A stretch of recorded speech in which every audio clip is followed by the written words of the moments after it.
there are fewer and fewer words being used because people don't have time to read. Visuals are the largest data set in the world, and they are the least explored. Think about trillions of images and videos that are made every year. It is how humans communicate now, visually.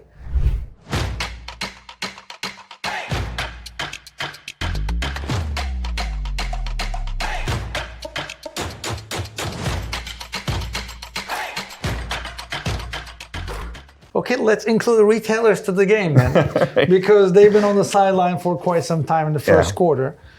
There is a big enigma or mystery in the industry. I'm one of the big proponents of this, but I'm really shorthanded by the number of examples I have. First question, is there a thing in real world today for real-time content optimization with all these AI-powered tools? Because it brings retailers to the conversation. Retailers and platforms need to make this technology possible for real-time content optimization.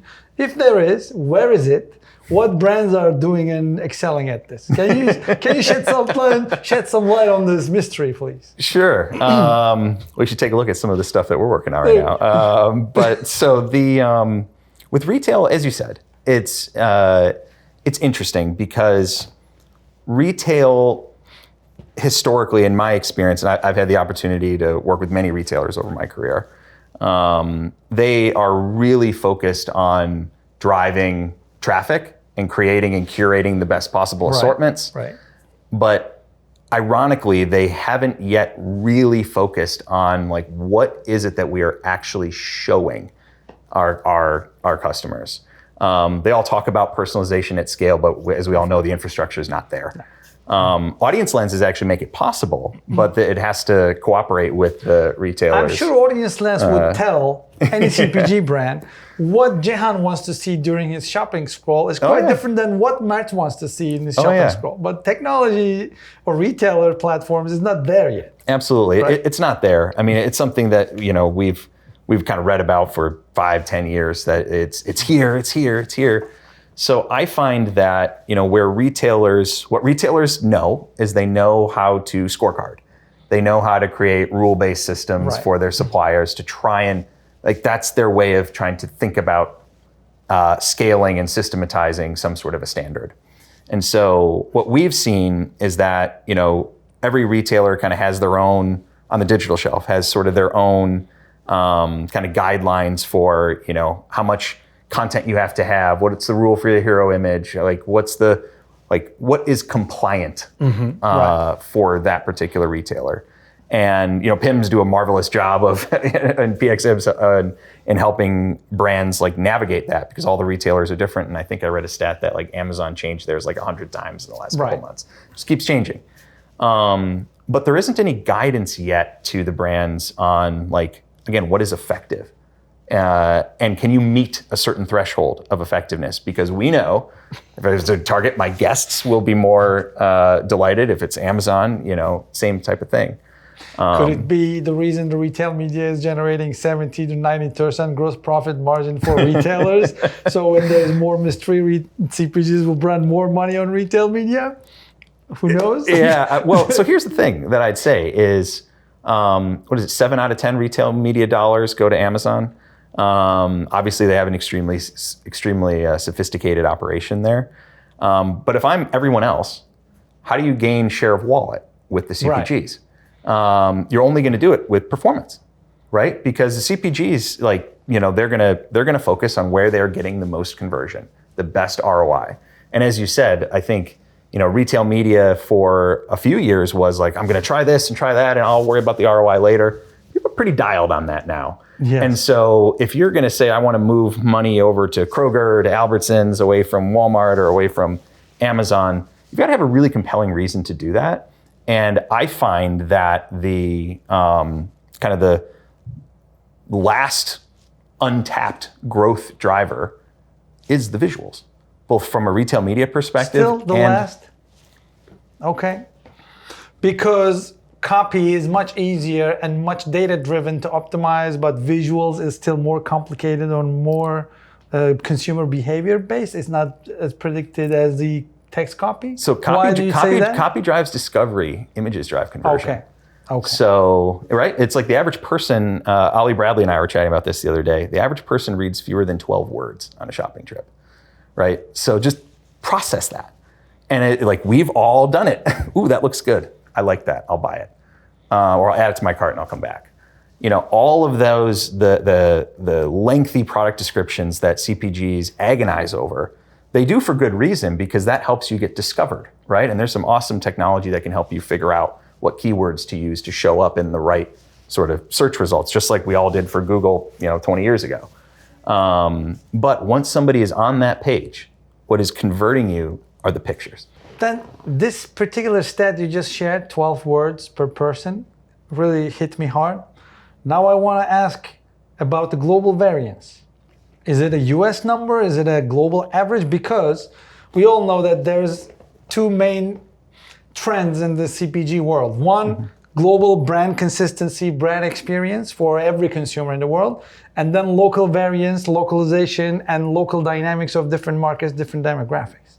So how do you see from your current engagements with the different brands in different markets, those variances? Because every brand is trying to build global content production at scale, at speed, and AI is helping to do that, Gen AI and everything.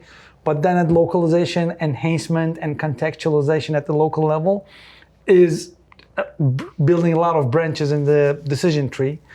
And this 12 words per person, is this still the fact in those different regions? I wonder. Yeah, so think about any website. Websites now, social networks, every your device, there are fewer and fewer words being used because people don't have time to read.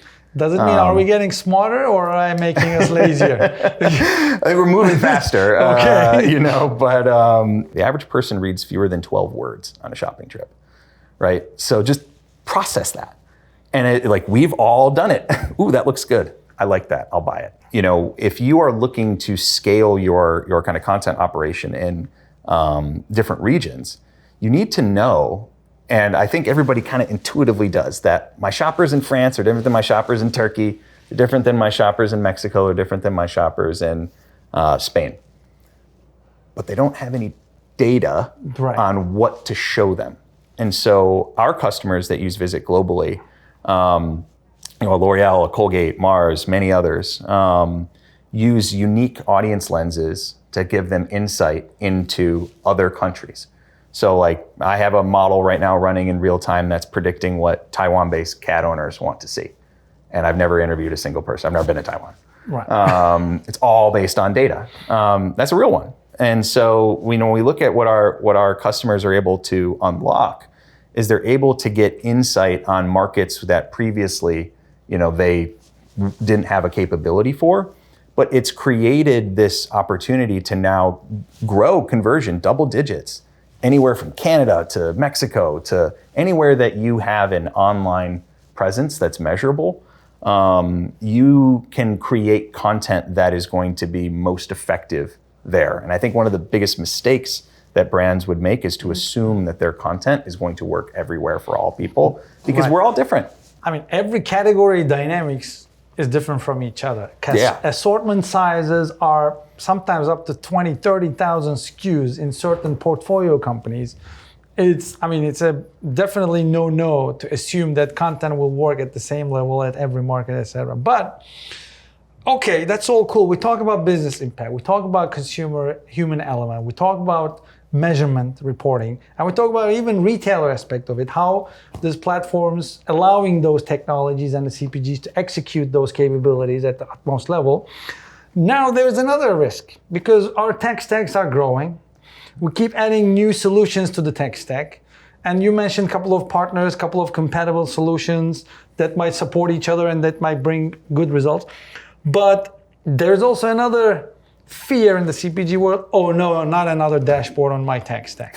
So give us examples of how Vizit, if not reducing or consolidating those solutions and bringing it to a less number, how is it incorporating its capabilities to other solutions? How does it work in this large tech stacks we have today? It's a really good question. You're so empathetic. It's so so easy to be empathetic too with the users of not just Visit software, but any software. Like, how many tabs do we all have open? We don't need 10 more tabs. Right. And so with Visit, there's part of our solution that is something that you access through the web. Like, you log into Visit, and that kind of creates a centralized kind of hub for your visual intelligence, help you understand how attractive and appealing you are to the consumers you're trying to sell to. But what many of our customers will do is, as you said, is they've kind of created, whether homegrown or purchased, they sort of have their own dashboards that and internal systems for reporting on all of the KPIs that matter to their digital business. Our favorite Name a few, please. Our favorite beauty brand in Paris. Of course. Good old folks from L'Oreal. Hi to you guys. Incredible team. Really, really innovative. And, they, without going into too many specifics, like they know exactly how attractive their products are to the people that they're trying to sell to, and they, and many customers, they made me start using moisturizer after 4 decades of life, so of course they're good. I've learned a lot about the cosmetics and beauty industry just through the analysis of pictures. But you find that organizations like them and others, they've embraced the fact that content is now something that can be measured, that can be scored. Just like your search rank, just like your share of search, just like your conversion rate, your units sold, all that stuff. But it's important to have that metric alongside other key indicators for the reasons that we talked about earlier. Right. Which is, if things are performing really well, we want to know why. If things aren't performing well with some of our hero SKUs or formerly hero SKUs, we'd want to know, we'd want to be able to have the diagnostics in one place to then drive kind of corrective action or get to a recommendation. So the beautiful part of being an AI company that also generates data is that we can make our data accessible to our customers in any way they want it. I like it. Because we need more and more, and I know for a fact many CPGs are building those capabilities in-house. No matter how tech is helping them to speed and accelerate and execute better, they're building those tech capabilities as well. So sharing the data for a tech company is a huge win for both sides. It doesn't risk or eliminate the business opportunity. It just grows the business pie, in my opinion. As long as the data and the reporting is there, I don't see any CPG just getting the data and run away with it, because we need tech anyway. No, I mean, we all have, anybody who's working in CPG right now has a to-do list like through the door. And so, it's just, we're all being asked to do a lot more with less. And solutions like Vizit is growing data literacy in the organizations, because the data sharing also educating the users. Yeah, absolutely. I mean, it's creating, I really like that point. It's creating that sort of shared literacy. But it's also like, when you have objective data helps you make hard choices on what to prioritize, because you can't do everything. And being able to defend your choices or being accountable for these choices. Yeah. It's not like, agency suggested to do that, tech company asked us to do that. It's not like that anymore. That's exactly right. Users have accountability and responsibility for their choices, so you need to back it up with data. And you can have fun with it too. So many of our customers that are kind of holding companies will compete against each other with their Visit scores. Right? It's a fun way to hold each other accountable. Imagine you are the team that produced content that is better than 95% of content on the digital shelf. You're going to be super excited about that. And you're going to tell your peers about that in the same building. What do you guys do in your Visit workspace? So there's fun to be had too. Like, imagery is fun. But fun brings juice and spice. Let's get into the spicy parts. You talk about Visit score. You talk about audience lenses. I think we both share a common passion about data and analytics. Can you give us 3-4 top KPIs? Not the common, most known digital shelf KPIs, but the top 3-4 performing KPIs you report, you measure, and share with the clients that change the business dynamics, that change the performance. Yeah. Can you put more gasoline on fire, please? Yeah. I'll keep it really simple. Yeah. Actually. So back to our point about images drive conversion. Okay. That is the primary role of product images. So the most important thing that we help our customers understand is their conversion rate and improving their relative conversion rate. when you hold steady that the product was in stock, that your reviews remained the same, that your retail media, was the same, we really help drive that number. The other really interesting one, which of course won't surprise you, is your hero images have a direct impact on your traffic. So we certainly want to have an effective doorway to our product. But the other one that some of our customers have also started to get really excited about is when you can subscribe and save, and you now have somebody, a consumer that's like, oh, I found this product. This looks really good. I'm going to buy it. And now I'm going to just have that on autopilot until the end of time. The customer lifetime value for that is tremendous. And it started with the images. Right. And so we think about, and then of course there's macro things like your share. But we find that our customers really care about those kind of leading indicators, because content is a leading indicator of success. And then what we also find is that our customers also are interested in using Vizit, as we've discussed, as a new KPI. So as a KPI on the effectiveness of their content, but also versus their closest competitors. Because you can use a Stackline or a Profitero and others, and you can know. Is head-to-head or category-wide? Both. Okay. Yeah. Ooh. So it depends on your lens. So if the lens that you care about is having content that is incrementally better than the category as a whole, totally cool.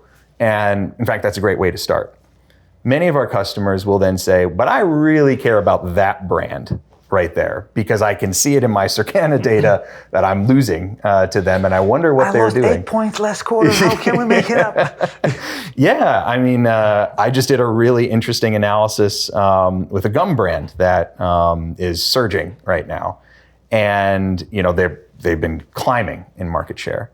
And when I looked at their content, it was better than 93% of the other stuff in the search results. And now, is that the only reason that they're killing it? No, of course not. They're doing a lot of other awesome things. But it just goes to show that content has a outsized impact on a brand's ability to be successful. And if you are the brand that's saying, well, I want to climb up to spot number 2 or spot number 3 or spot number 1, you need to know that you are presenting your product in a more attractive way to that same shopper if your price is effectively at parity, if you want to win. It brings us to a moment where things move so fast, and even faster than the last couple of years. Because here's my observation. I don't know if you share the same observation or not. I feel like CPGs got caught on the whirlwind of retail media, and digital shelves started getting treated like a commodity. It wasn't as hot as 5 years ago. But I'm also sharing this concern. No, the retail media, as it gets more important, digital shelf gets 2 times more important to all the topics we discussed in the last 15 minutes. So for future proofing, for the digital shelf measurement, and also the business execution of the brands, what do you see on the horizon?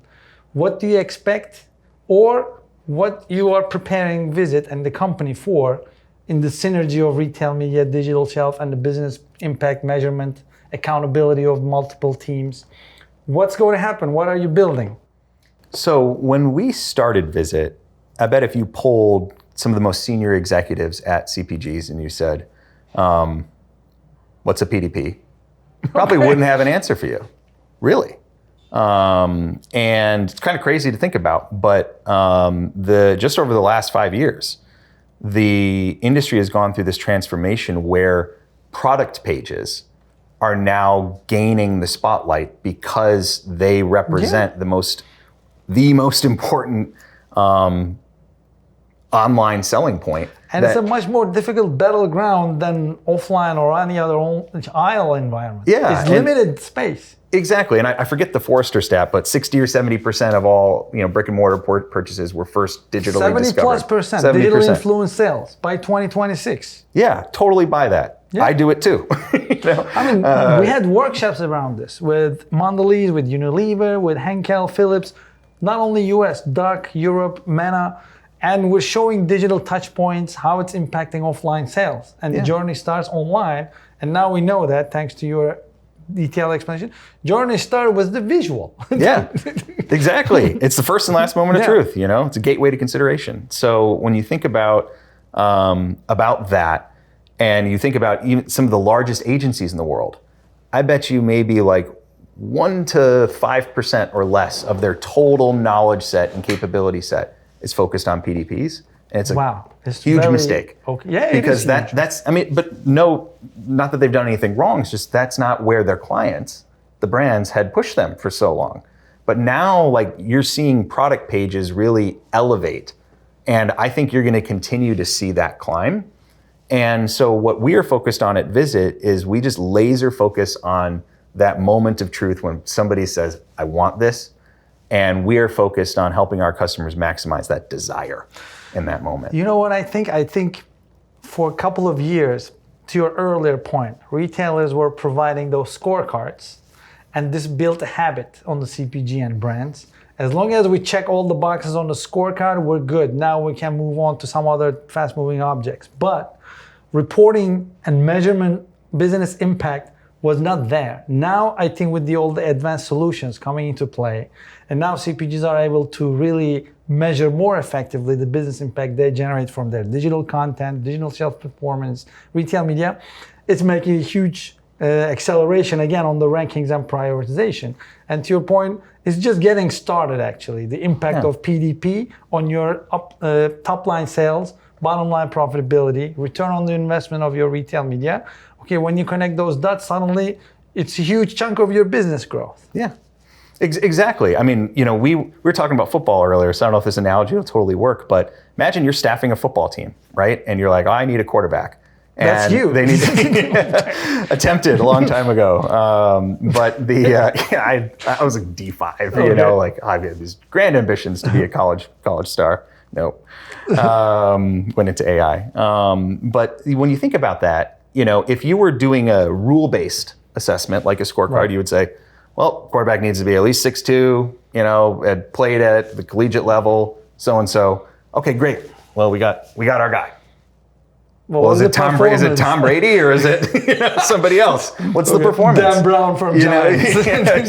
Yeah, you know. But it's a funny analogy, but it's very true. Like when you just look at the specifications of content, like you can check the box, but you want to win.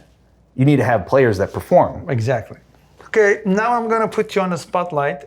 Now you know how we play. I want you to take out your crystal ball or Palantir. Tell us what you see on the horizon. What do you expect to see in the digital commerce world, not specific to PDP, but broader? What do you expect to see from a founder and business professional perspective? And tell us what you want to see from a personal, passionate point of view. What I see is that organizations are getting more and more intelligent with the way that they manage their data and the types of data that they collect. And so, again, very biased, but I just want to just kind of point out to everyone, visuals are the largest data set in the world, and they are the least explored, right? You think about trillions of images and videos that are made every year. It is how humans communicate now, visually. It has produced this massive data set. And unlocking the power within that data set is going to ultimately change the way that products are built and designed. It's going to change the way that brands are built, that marketing is done, and the way that commerce ultimately is focused on. So I see visual intelligence really changing the way that commerce kind of works. And I see it being something that evolves into really a measurable science that has a really low barrier to entry. You don't need to be an AI expert to use this type of information.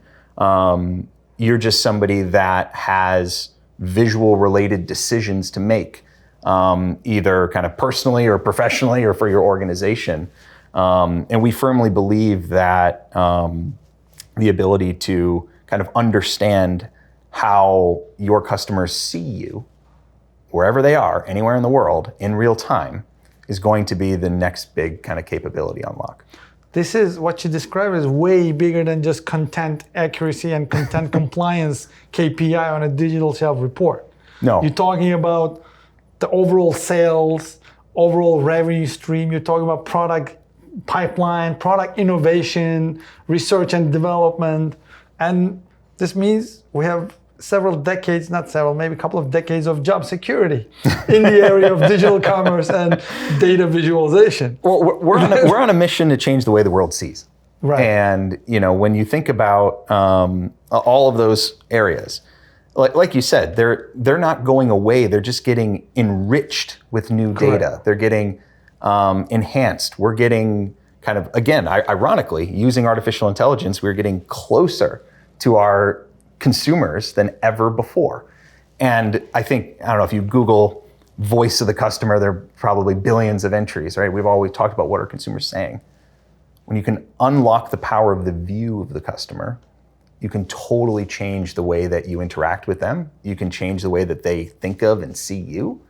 And it just kind of creates that more emotional connection through your image. Behavioral connection also as well, yeah. Yeah, that you can't do with 10 paragraphs of text that nobody's going to read. And I think another reason for this acceleration and massive impact at scale is, to your point, if the visuals is the largest and biggest data pool available out there, it wasn't being processed, analyzed, and reported back to the brands and CPGs at this scale and capacity before either. So this is also growing at scale in parallel. That's why it's going to assume that much impact. Yeah, it's the sheer volume of data it's mind-boggling. At Vizit, trillions and trillions of data points go into our AI models. So we're about to get into summer. Summer's around the corner.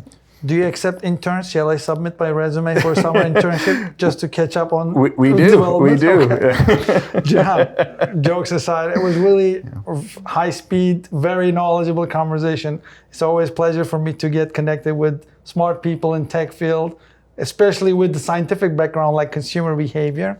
So with that, I will ask one last favor from you. Sure. For the young people planning to choose their next job, next career move, what do you recommend in the field of digital commerce? What area do they or should they focus based on your journey, based on your experience? So it's a really good question. The advice that I give is I got to where I am today, worked really hard, I got lucky.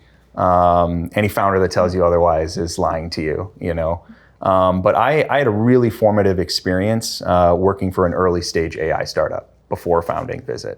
And when you work for early stage companies, you can kind of see how the business works and doesn't work. Both perspectives are important. Right. But you can understand how is the product built? How are those decisions being made? How are we going to market? When you think of big CPGs, you all have figured it out. Like your 100-year-old, companies that have thousands of products, global operations, that is a machine.